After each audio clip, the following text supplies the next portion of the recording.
the way that you show up for yourself as well as the people that you are caring for. So I think most people who are in any line of work can somewhat identify what burnout is and when they're feeling it, and what it looks like. And it looks like what it sounds like, right? It's just not being able to kind of get reins on your situation, not being able to move in the ways that you typically move. You may have some forgetfulness, you may have some fatigue, tiredness. These are all signs of burnout. Some people have like intense physical reactions to burnout. Some people get rashes, stress can cause rashes. Some people develop anxiety. And I can say personally for me, that was one of my things that I said, wait a minute, Shay, hold on. This is kind of, this is really getting a hold of you, right? That anxiety, because I love birth work. I've been doing it for a while. And there's even a point where a lot of new doulas talk about like imposter syndrome, right? Where it feels like, what is this? Who am I? And I would get that. And I'm like, no, I've been doing this for a little while. Why am I feeling like this? Like, I would have to talk myself into what I already know. And it's like, Shay, you know what to do. You know what the body looks like. You know what to expect. Like, why are you kind of in like lag mode, right? Like the wheels are turning very slowly. Like you're there trying to process. And that for me was me realizing, wait a minute, this is that burnout. This is a thing. And it would happen more so after 3 births, especially. I tend to take back to back. If I could fit somebody else in after I do a birth, if they say, Shay, can you take me on as a client? I don't want to tell anybody no. And I'm like, yeah, of course I can. I could leave a birth and go to another birth. And I'm like, in my mind, you're crazy. Before I was just like, you have to, this is the work you have to do. And I would go and do it. And then for like weeks, I would have to be in my house afterwards, just like to decompress from it all. And again, it was something that I love and I enjoy. So really just understanding what it is and how your body responds to it and what it feels like, I think is key, because if you can identify it, then you can find ways to, fit in some blockers, right? Some things to break that up so you don't feel like you're on that constant go mode, even if you are, but you definitely make space and time for healing and quiet. So what are some of your ways, Joni? What do you do? What are your breakups? Well, I want to address the first point you just made, which is really, really great. It's just the power of no, which goes into boundaries. When I burned out last year, because I was doing 3 births a month, postpartum work, and then I was also teaching various things and taking on like other projects that I've been working on also. I realized the power of no / building really great boundaries. And like you said, for me, I was like, oh my gosh, I'm a new doula. Like I feel like I have something to prove. Like I need to prove that I am as committed as people who have been in this field for literally as long as I've been alive. Like I felt like I had something to prove when that wasn't the case. Doula work definitely is like consistently slow and steady.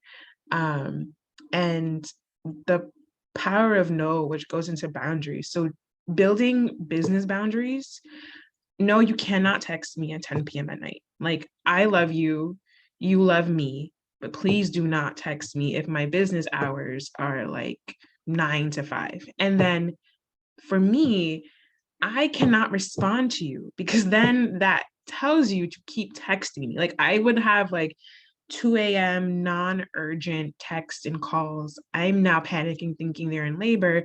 And it's literally just you asking, like, if this slight pain in your upper abdomen is okay. And I'm over here now awake, alert, panicked, and responding, even though I had previously said to myself and to you that my business hours for non-urgent things are 9 to 5. So putting that boundary in place, also just recognizing that I am not the doula for everyone. As much as like I want to be, I cannot and I am not. And that's okay. Like not every client is for me. So then how do I put stuff in place to be able to not feel like I have to take on multiple clients just to meet like my financial quota to be able to make a living. So I had to look at myself and realize I was not set up in a way that was doing myself any good, which hurt because I was like, I am so passionate about the work, but I am not feeding myself from this work. I wasn't emotionally feeding myself, I wasn't physically feeding myself, and I was like mentally done. So I had to raise my prices. And that looks different for multiple people, multiple things. I definitely was undercharging.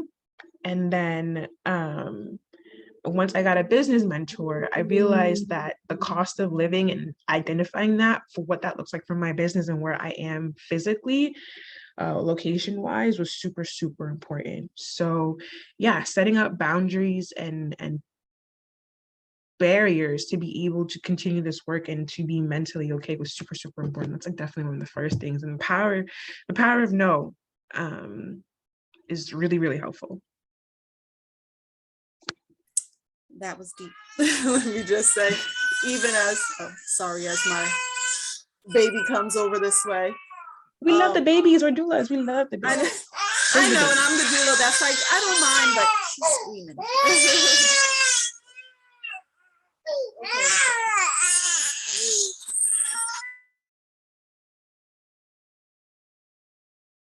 I mean, super quickly, can anyone else, do you have any thoughts on that really quickly or questions for me about that point? Anything you want to add?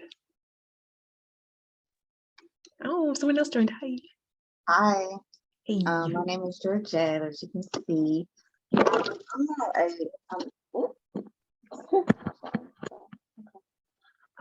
I'm not a doula. I actually offer prenatal massage therapy. But, you know, this is my second event of the day with doulas and midwives. And so it's just opening up, I guess, a whole nother avenue. So my question to you is, what do you guys do for your downtime? Like self-care wise? Because I mean, I wrote down what you said because I think that's good for all business practices. But I just like to know, like on a personal level, to prevent burnout, like what is something that you guys do for self-care? That's all. No, yeah, that's, I hope you don't mind, Shay. That's actually a really great, that's the next one. Self-care. That's the next point for me.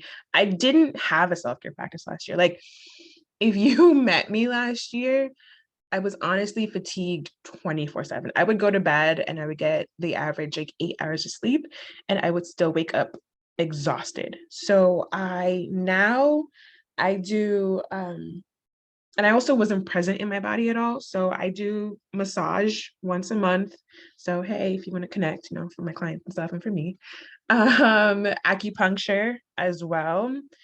I do love yoga. So I try to do yoga at least for 20 minutes every morning, but like that looks different for you. Maybe you are spiritual, so you pray, light your incense, light your candles. Walking is super helpful. So I love nature. So hiking, also finding someone to hike with you or just walk.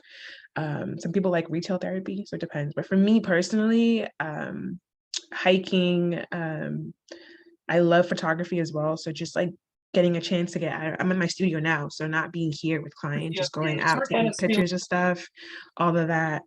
Acupuncture and massage. And honestly, I love staycations. I will book an Airbnb with the quickness for like 48 hours. I'll put my phone on DND, make sure I have backup that I've secured for a client or for work, and then just like shut out everything. I also will take social media breaks. I will just disappear for 48 hours just to mentally reset. So yeah, what about you, Shay?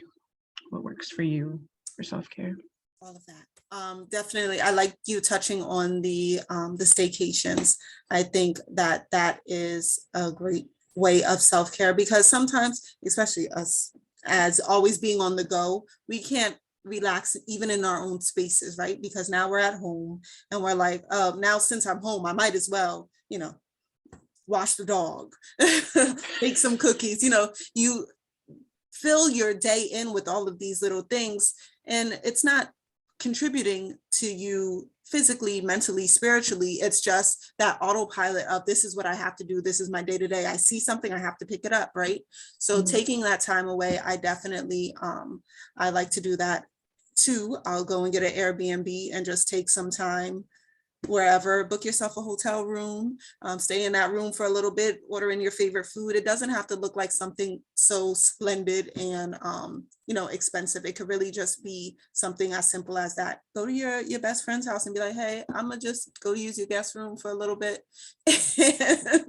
I know you're at work, but I'm gonna hang out here just because in somebody else's space, you're kind of forced to relax a little bit. And once you make that a practice of forcing yourself to relax, you're like, okay, this is kind of nice. Like, I'm enjoying this and I may need more of this. And you feel the after effects. And then definitely being in nature for me is a big thing. I'm really big on remembering what are those things that we love to do as children, right? When I was a child, I stayed outside for hours. I didn't need anything going on, just me outside. I also would write sometimes for no reason, just because. And so going back to that inner child and like nourishing it, nurturing it for me is a big way of self-care. So I will go outside sometimes and just spend time exploring, or spend time writing out my feelings. I even journal my birth experiences because let's be real, some of these experiences can be triggering. And they can also be traumatizing for you as the care worker, whether it's birth or even postpartum, or just in the relationships you see between a couple or other people. All of these things can definitely trigger emotions in you. And so you need an outlet. And, we don't want to be putting people's business out in the street. So taking time to write what it is that you were experiencing and saying, why was this triggering for me? What can I do to avoid this trigger, or how can I remedy this so that my next situation that's going to be like this, because you're going to have many that will be uncomfortable. How am I going to cope and how am I going to deal with this? So I'm going to bounce back over to you, Joni, and ask, what is your way of caring for yourself and preparing yourself for taking on new clients and that new energy that can sometimes be a little unpredictable? So that's a great question, because I actually paused on taking clients, especially like just birth rather. And because I did burnout at the end of last year, and burnout it lasts like 3 years, I think, or something that's super long. But I felt recovered enough to keep taking clients, but the birth itself was very traumatic for me.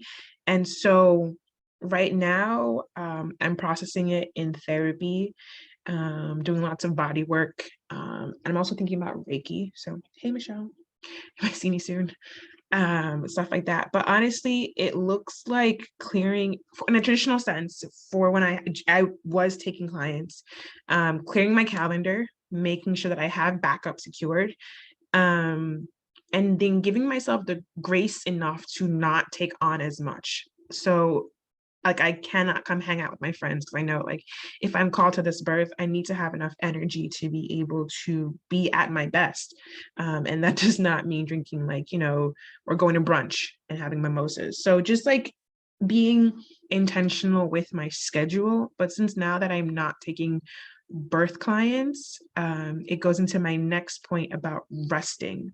And sometimes I think we do confuse resting and self-care as the same thing, but it's really not. I was reading the other day and just picking up different tidbits for myself in my personal life, and I discovered the nap ministry.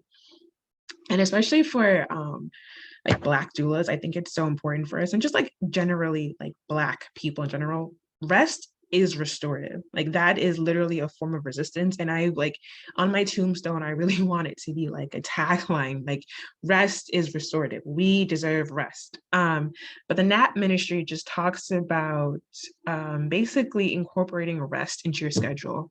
And it was really amazing for me to think about my entire calendar in 4 quarters. So quarter one, the first 3 months of the year, quarter two, the next 3, and so on until you get to the end of the year. And then being intentional about my schedule. So because I had 25 births last year, way too much. Like, just because you can do it does not mean that you should do it.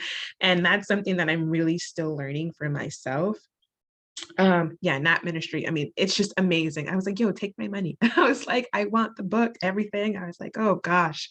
But now organizing my calendar in terms of quarter 1, quarter 2, quarter 3, and quarter 4, I will only take now 6 clients for birth a year. That's my intention. That's my goal. If I am able to, I will do at least 2 pro bono, and we'll work that out with my financial advisor and all that stuff. And then I will do, let's say now I'm doing postpartum quarter 2 and quarter 4. And then I'm also now scheduling a vacation in quarter 1 and quarter 3. So organizing my entire life to be able to financially afford that, and resting also means now I'm now doing doula work at not only half the pace that I was before, taking on more postpartum clients, because I realized for myself, I do not do well with being on call. I was on call at one point last year for 3 months straight. Mentally, that's just not me. Some doulas are great at it if they are adding in the steps that we talked about, but that's just, it didn't work out for me. So now organizing my schedule to be able to have these mental breaks off with like organizing postpartum, other stuff, to be able to still have enough income coming in, but I'm not stressed about it, has been so pivotal for me. And like prioritizing rest. Like, when am I doing my vacations? Even if it's literally me driving to like, I don't know, Canada for like a week. I just, one vacation at least, 2 is great in a perfect world. But just being able to do that. And yeah, I feel like some of us really do just like rack up births, because again, like we feel like, especially the newer doulas, I've been here less than 5 years. I feel like I have something to prove, but it does not contribute to the longevity of our practice, as well as the longevity of our physical, emotional, and mental health. So resting and incorporating that mindset now has been super helpful. And honestly, I'm great at a lot of things, but my next point, my final one for now, is automation. I do not want to be the social media manager. I don't want to be the person like handling my calendar, email, all these things. Honeybook literally has saved my life. I've gotten time back on my calendar. Like, if you know someone who has Honeybook, I have literally stalked people on Instagram to find their code to get that money off. And I usually use like doulas or stuff like that to be able to give them a little bit of money back, but like automate some part of your business. There's no need for you to be here and just like constantly having to eat. If you can find just one thing to automate, do it.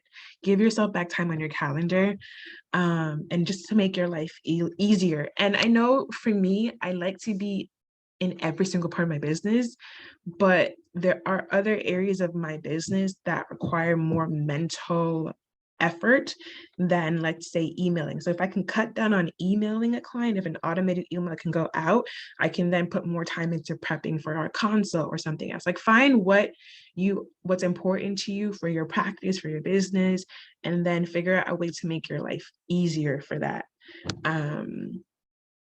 Yes, that's the goal, Michelle. Like, I've almost at 60 births now, 3 years in, and because I've also now raised my prices to be able to not necessarily need to take on clients, I can also pick and choose. I've been saying no to people, which feels so nice. I'm like, I'm not the doula for you, but I have made friends, and I know some people who would be great for you. And like, being able to network and honestly to build, like, make friends.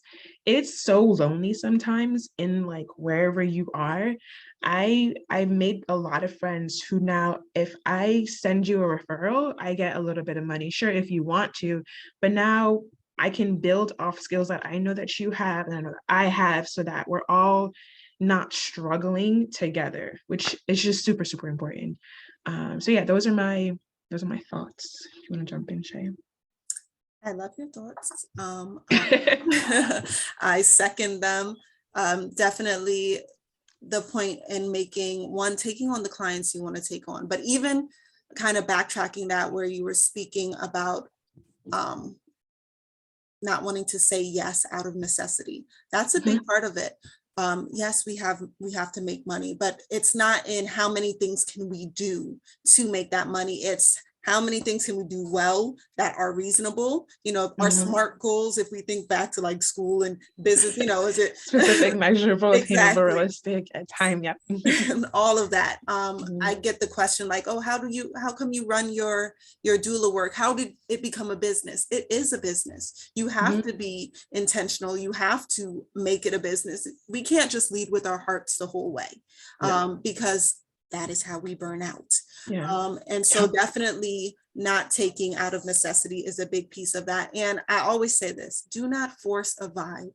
Okay. Meaning if you and that person you're sitting in there with, and you're thinking, I'm not the best doula for them. I don't agree. But you said you want to have a C-section because, you know, it'll be better for your vagina, which I've heard.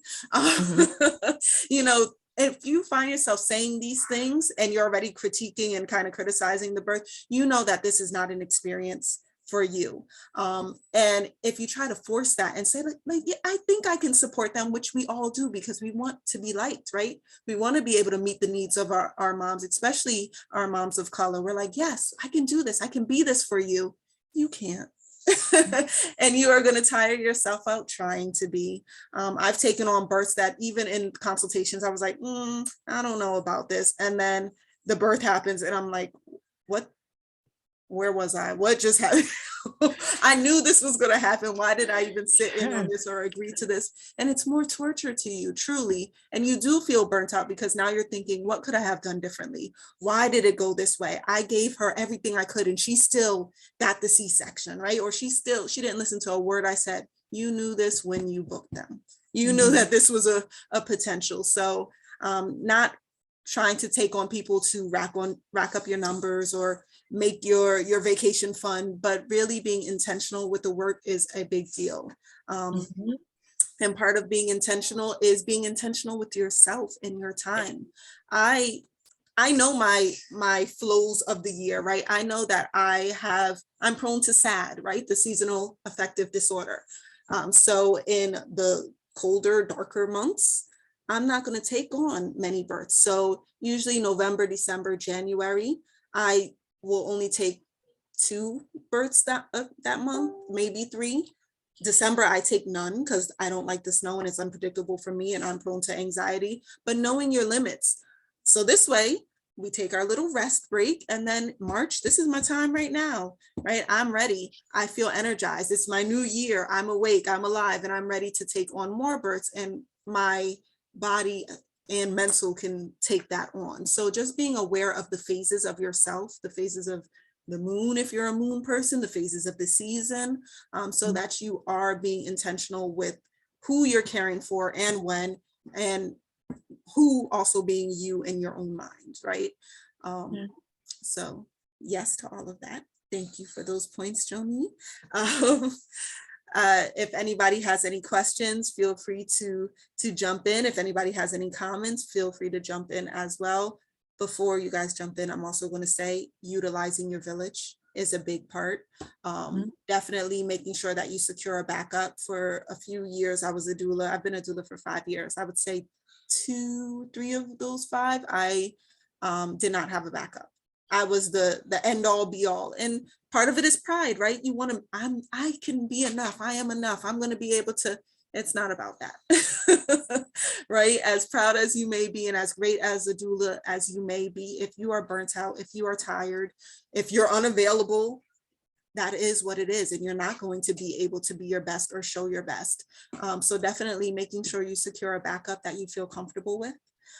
Somebody that you can trust, somebody who understands your vision. You don't want to just have a backup who, you know, just because they're another doula, you assign them and said, yeah, you can be my backup. If they are a doula who believes in, I don't know, 1 C-sections for everybody. Not that I think there's many doulas, but you know, somebody who goes more against what you believe, that's not who you want to hook your client up with, right? You want to hook them up with somebody who understands your vision and will understand and be able to acquiesce to mom's vision as well and be a good fill-in for you if need be. Mhm. having that village, and then having the village to be able to refer back to when you are having a hard time, when you're struggling and you said, oh man, this birth did not go as I planned. This was a traumatic experience. I'm still shaking. I'm still reeling. I had a conversation with Michelle about 2 weeks ago because I was like seething after a birth experience that I had. And I'm like, I'm a good doula. I'm a good, like, I'm smart. I'm educated, right? I know all of these things. I do all of the work. Like, this should not have been the circumstance of which we had to work under, but it was. And what do you do when that happens? You go back to your village the same way that moms need that support and that loving on. You need that support and that loving on as well. Go get it. Make sure you have some people in your circle who can help you to cope with that. And then resources. When you are having a bad mental health day, do you have a therapist? Do you have somebody who's on call therapist? Like, you can hit up the therapist and say, hey, can I have a session with you right now? And making sure that you have that time, and an accountability partner as well. Somebody who can check in with you and say, hey, did you rest? My accountability partner is over there. Hey, Alexis. She'd be like, Shay, did you eat? I'm like, no, did you? But checking in and making sure that you have your circle prepared the same way that you would tell a mom, right, to have her circle. You need to make sure you have that for yourself. Take your own advice. Yeah, exactly. Take your own advice. And now I open up the floor for any questions or comments or anything you guys want to know. Somebody asked a question when we were talking about pricing, and I think it was like a direct message, and I don't think it was meant to be. So I'm just going to copy it and put it in, or should I just read it? Okay. So someone said, do you find that pricing yourself to your market is difficult, especially, she said she's in Chicago. She says, people are always asking if her price is negotiable. I would say if you're in your niche, then for me personally, I don't really have pushback anymore. So yeah, I would say once you do find your niche, then they understand. But it depends on where specifically you are at in your business. Like, do you have a business mentor as well, or someone to be able to like bounce these questions off of? I'm going to jump in and say anybody who is asking if the price is negotiable may not be the best fit. What is negotiable? What do you need from me is the main question. Why should I have to bring my price down for you? Is this a single mom situation? Is this, what is the circumstances of which you want to negotiate price? Because I could probably hook you up with a student doula, or maybe I can knock off $50, but it's really understanding what that person needs and deciding if you want to meet it. Do not feel pressured because they asked you if the price is negotiable to negotiate the price. You can say no, but I have, I'll refer you to this group here in New Jersey. We have Sister to Sister. They are a doula group that I just did certifications with that has student doulas, discounted prices, and if you have Medicaid, right? Medicaid, yes, they can get you a doula through the state. So looking into resources like that, just because they came to you doesn't mean that they're meant for you. And just as much as they may love and think that your work is great, there are other great doulas who would meet their price point. So unless you feel absolutely necessary, I don't feel that you should negotiate on price. I personally, I'll do one free birth a year. And if a person wants a payment plan, we can arrange that. But negotiating the price and bringing it down, not so much. And know your worth and make sure that your prices are actually out there as well, because I think that some doulas are scared to put out their prices because they don't want the pushback. Put your prices out there and let the person decide if they want to hit you up or not. And that means that they're prepared for a possible no. I just wanted to piggyback on what Joni mentioned and getting yourself a business mentor. Really focusing on what your target is, what your market is like, and know what your competition is doing. understand their price points, because if you continually hear negotiating prices, then maybe you may be a little bit higher than everybody else in your area. But you want to look at how you're marketing yourself, what you're doing in terms of putting your price points together. What do your packages look like compared to other people's packages? Just really kind of do a little bit of market surveys so that you can see where your price needs to be. And then once it's there and once you set it, like all these ladies said, stay firm, because that's it. You've done your work, and you know this is what I'm worth, and there is no negotiation. And if you have a situation where you are looking at offering, pro bono births a year or half discounts or whatever it is based on criteria, identify what that criteria is and make sure that everybody matches it, so that it doesn't, you're not feeling stuck in, well, maybe I'll do this because, they're pulling on your heartstrings. But if they didn't meet, boom, boom, boom, boom, boom, things that you set up for your business, no, you don't get, you don't qualify. You're not the one who qualifies for this. I mean to take over. I'm literally sitting here just like, I need the doula situation from Shay and Joni. So I'm just sitting here because, yes, and I get it. I'm like, I'm gonna shut up right now because this is your show, not mine. No, that was such great points. Exactly. Thank you. Thank you for being here and being part, definitely. Because when I first started, I used to be a midwifery assistant, and at the time I wasn't trained, but I had been to well over like 25 births my first year, and I was really out here charging like $500 to $800. I know. And then I got all these certifications and my passions and my yoga teacher training, and I go over that in my consults. I offered lactation counseling. I also offered like different a la carte stuff, and I was still only charging like 1,000. And so my business mentor was like, are you okay? And I was like, I love the work. Like, I love the work. Da, da, da, da. And they were like, well, you won't be able to like afford to keep going like this. And they were right. And then I also did burnout and all this other stuff. So factoring in also the experience, the years of experience, and then also just like what, if you have other certifications, what is that worth? But also, I'm always tell people like brag about yourself. Like, I know Michelle has a PhD, like that is itself is worth a lot. For me to be here with my lived experience, this is like my base price. And then you can add in all the other certifications and what they cost you, time, energy, etc., and then build your package like that. You are worth it is basically what I'm trying to say.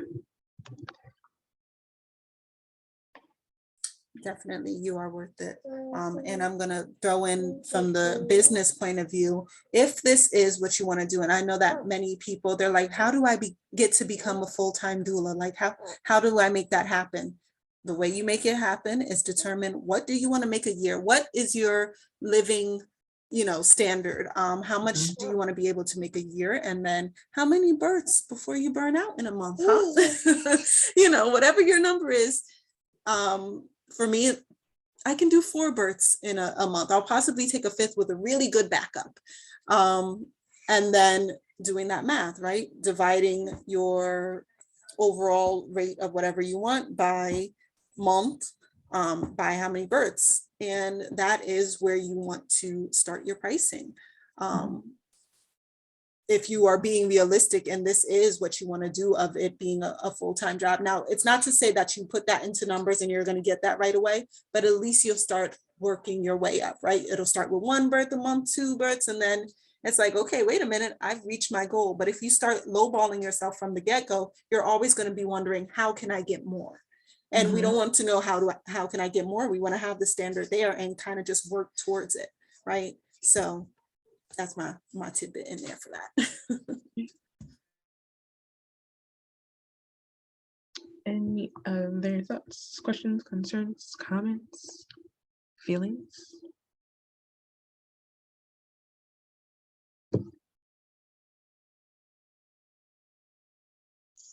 Hi. Hi. So I'm based in Toronto, Canada. Hello, everyone. Hello, family. So I'm really loving all the points and the gems being dropped tonight. So I really appreciate it. The last point really resonates with me. Like if you aim for something from the get-go, you don't have to keep reaching for more. And like what I find is that consistency is something that I strive to keep in my life, like as much as possible, even if I can't control things, I try to at least maintain something that I feel like I can be consistent with. So right now, I don't have a lot of clients, but I decided to consistently take different like workshops and trainings to just, build my skills or to network, so I can still feel like I'm still involved in like the doula world. It's not reliant on whether or not I have a client or how busy I am or not. It's just like how I direct my energy. Mm-hmm. Yeah. And I find taking classes and joining events like this and other like webinars and such is one way that helps me avoid burnout for sure. I love that. Like, I absolutely love that. Yeah. And there's powers in numbers, and knowing that you have, people who are going through the same things that you're going through. And now it's like, look what they have accomplished with starting just the same way that I started. When I started as a doula, I'm in Bergen County, New Jersey. I remember after getting my certification, I was like, okay, what now? Like, where the clients just come find me? And so I sought out a mentor, and even in doing that and reaching out, I reached out to maybe 10 people, and one person got back to me, and she was the only doula of color who got back to me. And she was like, I remember when I started, I felt the way that you're feeling. She's like, come with me to a teen mom home. And that's really how I got started. I was like, okay, I messaged her Monday. I met her on Friday at a teen mom home, and she was like, these are the moms. And she's like, this is what I do as their doula. This is what a doula does. And she really taught me the hands-on. And I remember just being like, wow, like she does this all day, every day. This is amazing. She's helping women. Like, that's what I want. And it seems so unachievable. I'm like, how do you get there? And now here I am. I feel like it hasn't been a long journey. Here I am 5 years later. I even took off some maternity leave for my last 2 kids, and I'm able to say like, wow, at myself, right? Like, look what you're doing. You're doing it. So just knowing, that you have a goal and working towards it and surrounding yourself with people who are doing the same makes such a big difference. So thank you for being here and being part of our circle tonight.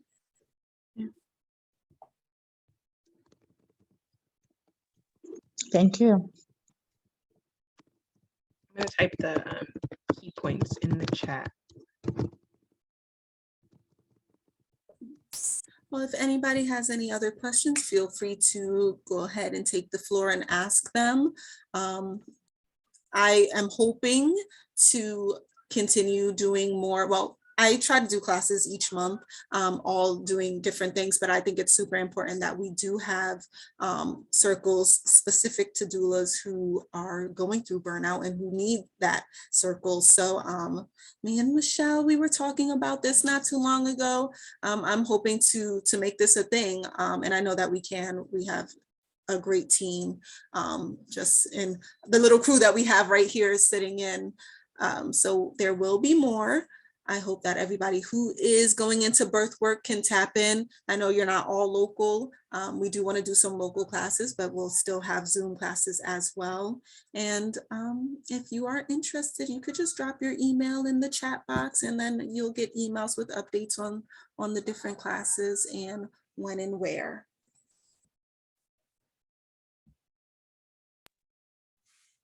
I just want to thank you ladies for putting this together. This was so needed for me, particularly. Shay knows we were talking about burnout a while ago. And, what I struggle with is being there for everyone else and no one being there for me. right? There's always this, oh, you're a leader, you're this, you've been in here for, X amount of years, whatever. And it's like, okay, that's great. I get all the phone calls, I get all the, the text messages. Like just yesterday, like another doula who's been in, who I thought was like in the business for a long time, was calling me up, asking me how to run her agency. I'm going, you've had your agency longer than me. Like, what are we doing right now? So it was just wild, but be able to sit back and just be poured into, I'm very appreciative of that. So I'm thankful for the two of you. I know the two of you personally, and I'm in awe and enamored of the work that you do. And I just want to just say thank you so much for allowing me, the old head, to be here. Now that is the wise head. We are glad to have you here. And thank you. I'm so glad that we're able to hold this space.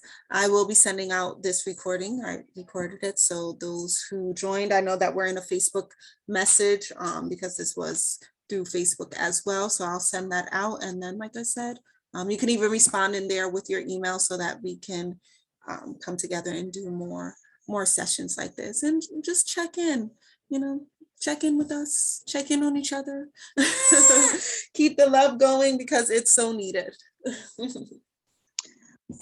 Hi, so I just wanted to add that I'm actually one of the moderators for the Black Doula Collective, the Facebook group.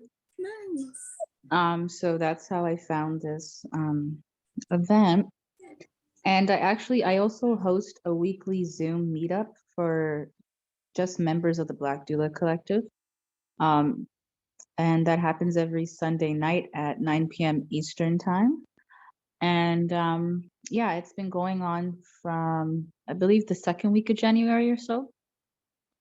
And yeah, we've had different doulas drop by just to share their thoughts. Maybe they're venting. Some of them have dropped by and have networked, and people share resources, or we just kind of shoot the shit a little bit. Yeah, so just letting, oh, how do you become part? So you have to join the Black Doula Collective on Facebook. It's a private group, as long as you are a Black or a member of the Afro diaspora person. You can join if you're a birth professional or a parent. Yeah. Thank you for that. I wrote it down. I will join in. Yeah, thank you. Well, again, ladies, thank you so much for your time. I hope that you enjoy your Friday evening. And I put personal information in there. Well, my business IG, feel free to send a message. Let me know what you thought of this. And I hope to keep in contact with you all. And I'm wishing you peace and love. Bye. Thanks for having me, Shay, and thank you, everyone. Thank you, Joni. I'll see you soon. Yeah. Bye. Take care. Happy Easter. Bye, everybody. Yes. Yes. Easter.